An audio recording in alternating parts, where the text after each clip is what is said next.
Hazy sun and clouds on Thursday. Spotty storms are possible. Good Wednesday night, East Tennessee. David Aldridge, Captain Accurate here from the Captain Accurate Weather Command Center, where you can see the Ultimate Doppler radar is dry. The Ultimate Doppler radar presented by Madlock Tire Service and Auto Repair, East Tennessee's #1 tire shop and auto repair since 1953. They've got 5 convenient locations to serve you and have been serving East Tennessee now for 70 years. But the bigger story down to the south is maybe some flash flooding concerns in the Burgundy. There's little red polygons in, I'll say, south central, maybe south, just middle Tennessee, essentially south of Nashville. But if you overlay the lightning, it changes the dynamics quite a bit. Over 25,000 lightning strikes. Amazing. Just on this image alone.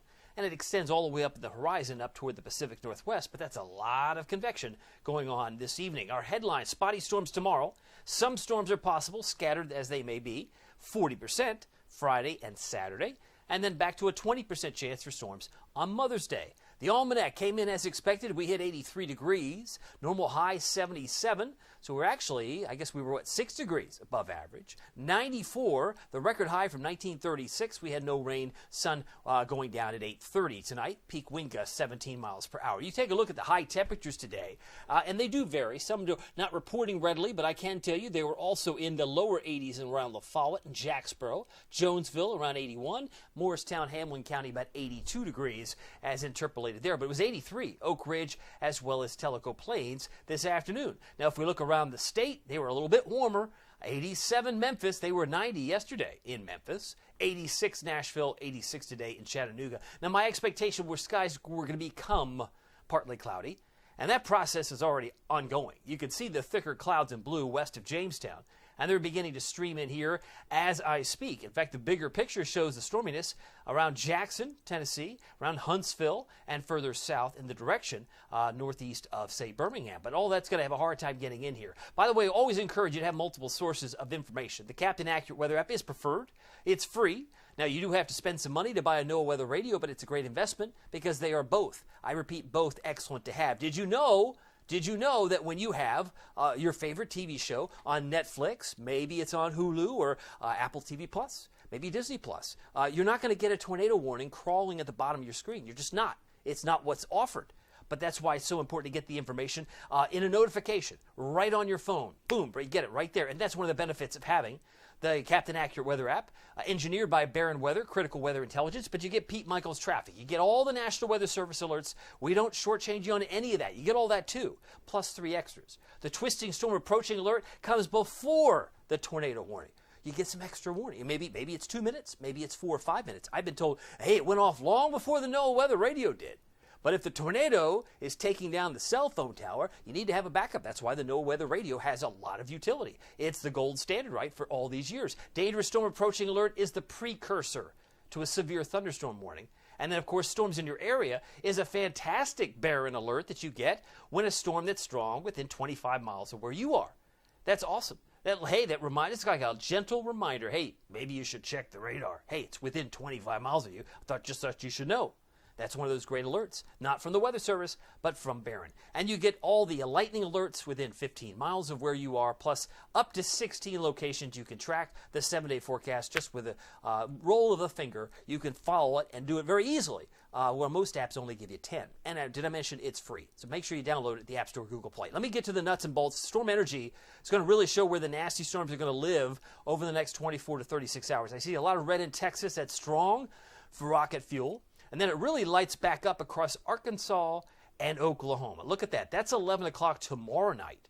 And it knocks on the door in Memphis as well. So those are the areas that might have some really gnarly storms. 2 o'clock in the morning Friday, it looks like this, firing up north of Dallas. And eventually, we'll get into the pattern as we head into the rest of the work week with a 40% chance of rain and storms on Friday. Storm Prediction Center highlighting the scattered in yellow. The orange is numerous. So this is the playing field tomorrow. We have some risk for some thunder, as I mentioned, spotty.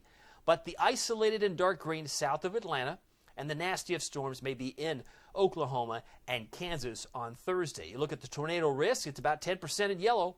It's not 0, but there's a good chance that someone within spitting distance, within 25 miles of a point in the yellow areas, about 10% chance there could be a tornado nearby. So again, if you have family there, they should be aware. Looking at the categorical look or outlook for Friday, Looks like this. Iowa is in the crosshairs for scattered severe storms, as is southwestern sections of, maybe southern sections of Texas, but nothing too extreme here. Futurecast shows again this pot of rain, spots of rain that may form during the course of Thursday, maybe not in the morning, but like so. Maybe a spot of rain that develops in the afternoon, like so, and it may greet you before the drive home.